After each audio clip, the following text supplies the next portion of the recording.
अस्सलाम वालेकुम students, Khans academy में आपका वेलकम है। अजीज़ तलबा, ब्रिज कोर्स का पोस्ट टेस्ट का जो है सोल्यूशन आप इस वीडियो में देखने वाले हैं। 10वीं क्लास के लिए हम मैथ्स 1 का पोस्ट टेस्ट आपके लिए लेकर आए हैं। उम्मीद है आप जो है इसको बगौर देखेंगे। चलिए शुरू करते हैं। बेसिक मालूमात आपको अगर है तो बहुत अच्छी बात है। आपको जो है ये सिर्फ टेस्ट देने के बाद ही आप जो है आपका ब्रिज कोर्स मुकम्मल हो जाएगा। सबसे पहला सवाल आप देख सकते हैं स्क्रीन पर, जिस तरह से आप देख सकते हैं क्या बोला गया है कि सवाल नंबर 1 में देखिए, ज़ेल की अलजबरी इबारत में से कौन सी मुरब्बई कसीर रुकनी है, वजह के साथ जवाब लिखिए।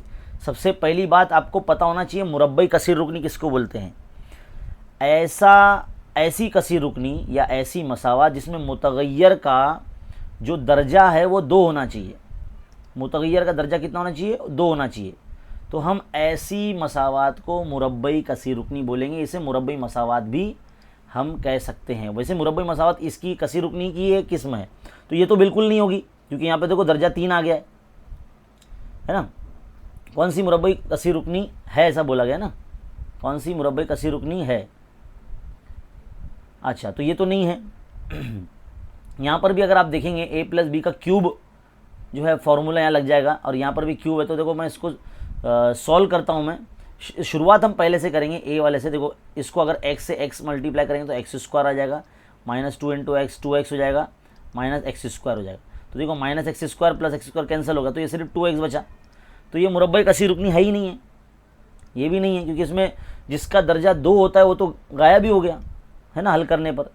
अगर यहाँ आप देखेंगे दूसरी मिसाल में x + 1 का क्यूब यानी a + b का अगर क्यूब का फॉर्मूला अगर आप देखते हैं, सबसे पहले मैं आपको a + b का होल क्यूब का फॉर्मूला बता दूं। तो a + b क्यूब का जो फॉर्मूला होता है कुछ इस तरह से होता है, a³ + 3ab bracket a + b + b³। ये फॉर्मूला होता है। आपने 8वीं क्लास के सबक नंबर 5 तौसीई ज़ाब्ते, इस सबक के अंदर आपने ये a + b³ का फॉर्मूला और a - b³ का फॉर्मूला पढ़ा होगा।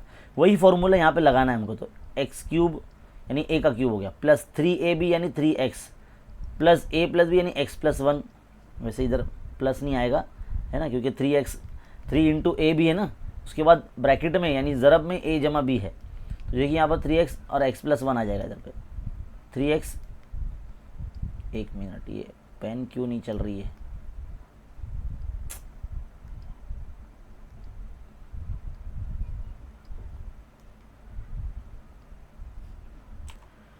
तो 3ab यानी 3 × x × 1, तो 3x बनता 3x ही होता है, और a + b यानी x + 1 × b³ यानी 1, तो यानी 1 ही रहेगा ये, और -x³। तो अगर आप इसको सॉल्व करेंगे तो x³ + 3x को x से मल्टीप्लाई करेंगे तो 3x², फिर ये जो प्लस है वो भी 3x से मल्टीप्लाई होगा तो 3x बनता 3x यानी 3x का 3x जमा 1 नफ़ी x² 3। देखो x² नफ़ी 3, x² जो है जमा 3 कैंसिल हो गया, तो क्या बचा? 3x² + 3x + 1, ये आपके पास बचा। तो ये मुरब्बई कसीर रुकनी आ गई है, ये मुरब्बई कसीर रुकनी है, और ये हमारा यही सही जवाब है। अब यहाँ पर भी देखिए ये भी कसीर रुकनी है या नहीं, तो ये भी आपको देख सकते हैं। ऑप्शन नंबर जो सी आपको यहाँ दिया गया ये वाला x + 3 - x², ये भी मुरब्बई कसीर रुकनी, क्योंकि इसमें x² का टर्म जो है x² का जो मुतगय्यर आया है। और हमको यही पूछा ना सवाल में कि ज़ेल के अलजबरी इबारत में से कौन सी मुरब्बई कसीर रुकनी है, वजह के साथ जवाब लिखिए। वजह यही होगी कि मुतगय्यर जो इस्तेमाल किया गया है x इधर पे, इसका दर्जा 2 है, इसीलिए ये मसावत मुरब्बई कसीर रुकनी है। आगे बढ़ते हैं सवाल नंबर 2 की तरफ। क्या बोला गया है कि 12,500 का 9%। तो बेटा 12,500 को जो है आपको 9% यानी 9/100, 9% मतलब 9/100 होता है। तो 12,500 ज़रब 9/100, तो 100 के 2 0 और इसके 2 0 कैंसिल हो गए, तो 125 ज़रब 9, इसको ज़रब करेंगे तो 1125 हो जाता है ये, है ना। इतना आपका आ जाएगा। तो यहाँ पर इसका सलूशन ख़त्म। आगे बढ़ते हैं। अगला सवाल बोला है मसावत आपको दी गई है 3a + 2b = 12। ये मसावत है, इसका ज़ेल में से कौन सा हल नहीं है? यानी ये option a b c d जो आपको दिए गए हैं, ये समझ लो x और y की कीमतें दी गई हैं आपको, यानी a और b की कीमतें दी गई है, x और y नहीं। यहाँ पे जो a और b मुतगय्यर इस्तेमाल किया गया उसकी कीमतें आपको दी गई है। तो आपको एक एक करके चेक करके देखना पड़ेगा कि ए और बी की जब कीमत रखते हो तो इक्वल में 12 आता है या नहीं आता है। अगर वो कीमत रखने पर 12 आ गया यानी 12 आ गया तो मतलब वो जो ऑप्शन होगा जो आपने रखा है वो उस मसावत का हल होगा। लेकिन हमको उल्टा पूछा है कौन सा हल नहीं है दर्ज झेल में से, तो हम क्या करेंगे, जाहिर सी बात है 2 तिया 6 और 3 दूनी 6, 6 12 ये हो जाने वाला है तो ये भी हल रहेगा, है ना। 4 रखेंगे 3 चौक 12 तो ये भी 12 आने वाला है तो ये भी हल रहेगा। ये वाला रख के देखते हैं 3 तिया 9 जमा 2 दूनी 4, 9 और 4 13 हो जाता है ना। हाँ तो ये हल नहीं है, ये ऑप्शन जो है हल नहीं है। देखो मैं अगर इसमें रख के दिखाऊँ 3a + 2b है ना, देखो समझ इसमें लेके चल रहे हैं, मतलब लेफ्ट हैंड साइड लेके चल रहे हैं। हमारा काम 12 लेकर आना है ना, 12 मतलब आना चाहिए। अगर 12 आया ये कीमत रखने पर मतलब फिर ये मसावत का हल होगा। अब देखते हैं 12 आता ही नहीं आता है, तो 3 ज़रब ए की जगह पे 3 रखेंगे, ये ए की कीमत है ये बी की कीमत है, जमा 2 ज़रब 2 तो 3 तिया 9 जमा 2 दूनी 4 तो 9 और 4 13 हो जाते हैं। यानी लेफ्ट हैंड साइड बराबर नहीं आया है राइट हैंड साइड के। लेफ्ट हैंड साइड मतलब इतना हिस्सा और राइट हैंड साइड मतलब ये वाला हिस्सा है, यानी 12, तो 12 के बराबर नहीं आया है। और वही हमको चाहिए था कि कौन सा इसमें से ABCD में से जो इसका हल नहीं है।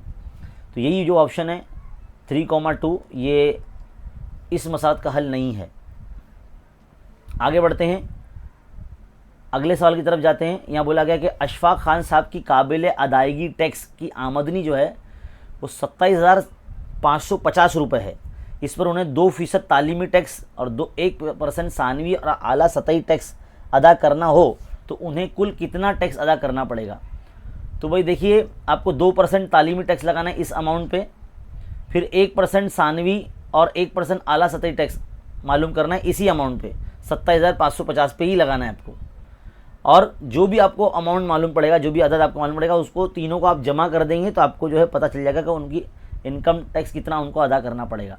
तो देखो मैं यहाँ पर सबसे पहले 2% तालीमी टैक्स पहले मालूम करूँगा मैं, तालीमी टैक्स। तो तालीमी टैक्स मालूम करने के लिए जो काबिल अदायगी टैक्स जो उनकी आमदनी है 27,550, उस पर मैं 2% जो है तालीमी टैक्स लगा रहा हूँ मैं। तो उसको ऐसे लिखते हैं 27,550, 2% मतलब 2/100, जैसे हमने पिछली मिसाल में करा। चलिए अब इसको क्या करेंगे हम, इधर से 1 0 इधर से 1 0 कैंसिल कर देंगे और 2 1 2 2 5 10 और 5 से कैंसिल करेंगे, 5 1 5 हो गया और ये 5 5 25, 2 बचे, फिर 5 5 25 और 5 1 5, तो 551 आपका तालीमी टैक्स आ जाएगा। इतने रुपए जो है तालीमी टैक्स में जाएंगे, इतने रुपए के 2% के हिसाब से। अब जो है इसी अदद पर यानी 27,550 रुपये पर जो है आपको 1% सानवी और आला सतही टैक्स 1% दोनों मालूम करना है। तो जितना हम सानवी टैक्स मालूम करेंगे उतना ही आला सतही तालीमी टैक्स भी जो है उतना ही होगा। चलिए अब आला सानवी तालीमी टैक्स मालूम करते हैं। तो 27,550 रुपये पर जो है हम 1% यानी 1/100, देखो जगह कम है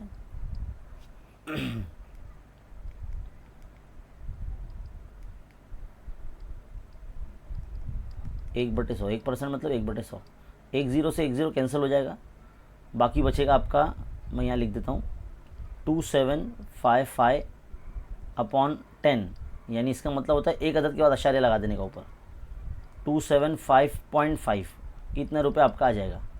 तो जो कुल टैक्स जो उनको देना पड़ेगा, टोटल टैक्स, कुल टैक्स, तो एक तो पहले ही इन्होंने दे दिया सवाल में कि काबिल टैक्स अदायगी आमदनी जो है वो 27,550 रुपये है ना, प्लस ये हमने लेकर आया तालीमी टैक्स 551, प्लस अभी ये जो आया ना हमारा आला सतही सानवी आला सतही टैक्स, इसको प्लस करेंगे, जमा करेंगे 275.5। इन सबको अगर जब जमा कर देंगे तो हमको मिलेगा 28,376 रुपये 50 पैसे, इतने जो है रुपए हमको मिलेंगे, यानी कुल टैक्स इतना हो जाएगा इनका। तो यहाँ पर ये सवाल मुकम्मल। यहाँ पर आपको साइड में लिखना पड़ेगा आला सतही तालीमी टैक्स, तालीमी टैक्स इतना हो जाएगा।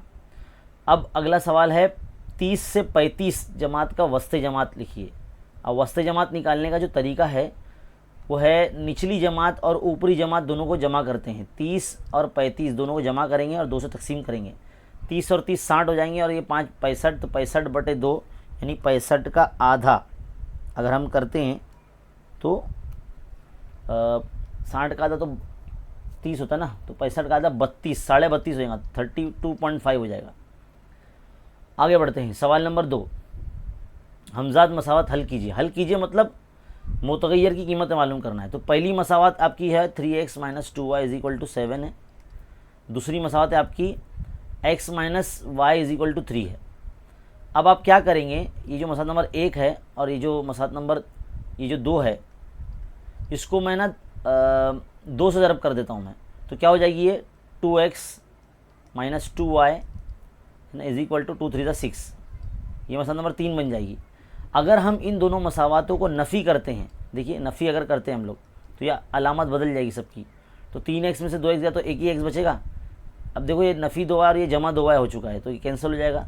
7 में से 6 गया तो 1 बचा, तो x की कीमत 1 आ गई। अब x की कीमत 1 जो है इस मसात में रख दीजिए, x - y = 3। तो 1 - y है ना, 1 नफ़ी y बराबर 3 और -y यहाँ रखेंगे, नफ़ी y इधर रहेगा, 3 के नफ़ी में 1 चला जाएगा तो 2 आ जाएगा। तो -y बराबर 2 मतलब y बराबर नफ़ी 2 है ना, कीमत को जो है माइनस लग जाएगा। चलिए आगे बढ़ते हैं, अगले सवाल की तरफ जाते हैं। यहाँ बोला गया है कि एक कसीर रुकनी दी गई है जिसमें हमको ये कीमत दी गई है।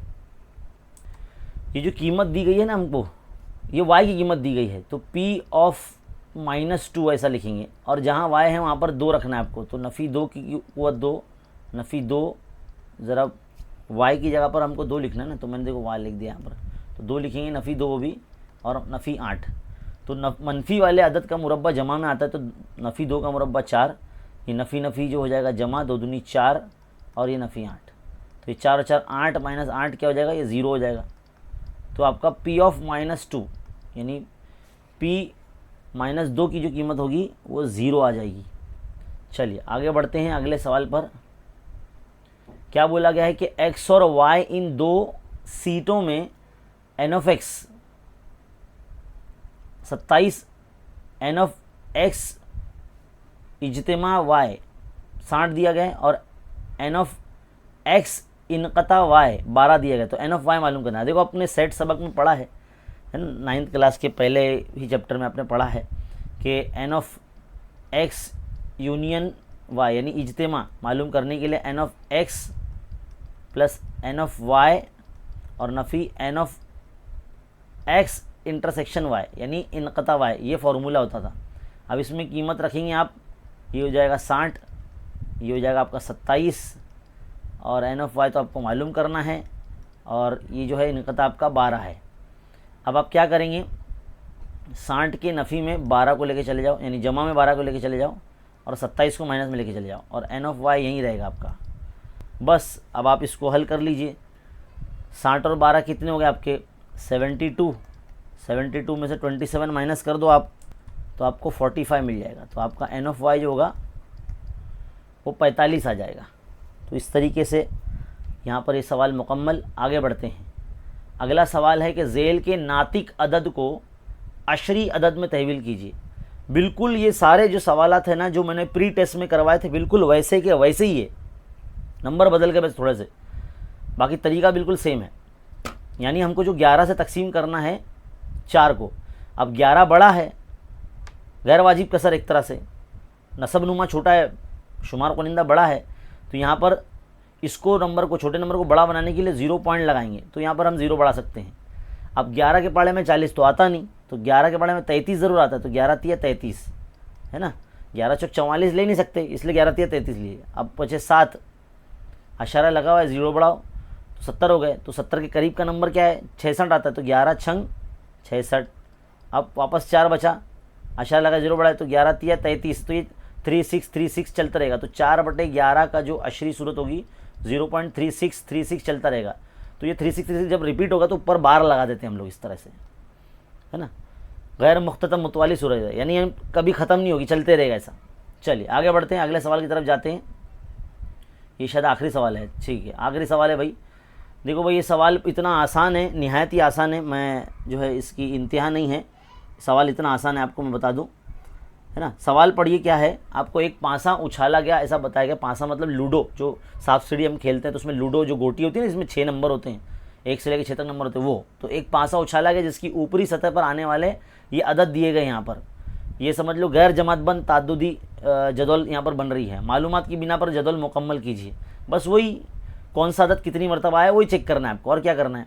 8 मरतबा आ चुका है, जिसकी 8 लाइन बनी हुई है ना। हासिल होने वाला अदद जो है एक जो है वो 8 मरतबा आ चुका है, तो यहाँ पे 8 लिखा हुआ भी है ना। अब यहाँ पर क्या बोला गया है आगे में कि भाई अगला अदद जो है 2 वो कितनी मरतबा है, तो मैं 2 चेक करता हूँ, एक मिनट है ना, 2 चेक करता हूँ कितनी मरतबा, 1 2 3 4 5 6 7 और ये 8, तो 8 हो गया। तो 1 2 3 4 5 ऐसे लिखते हैं, है ना भाई, 6 7 8, तो यहाँ 8 लिखेंगे, है ना। अब यहाँ क्या होता है मालूम है, जो भी नंबर हम यहाँ लिख रहे हैं ना, ये वाला नंबर यहाँ उतरेगा 8 और ये ऊपर वाला भी नीचे लिखा जाएगा 8, तो 8 और 8 हो गया 16, है ना। बाकी तो सबको रवा ही है। अब 16 जो आ रहा है ना वो नीचे उतारेंगे यहाँ पर 16, और उसमें ये नंबर 7 जमा करेंगे, तो 16 और 7 कितने हो गए 23, है ना। फिर 23 नीचे उतारेंगे, उसमें ये नंबर जमा करेंगे ये 5, तो 23 और 5 कितने हो गए 28 हो गए।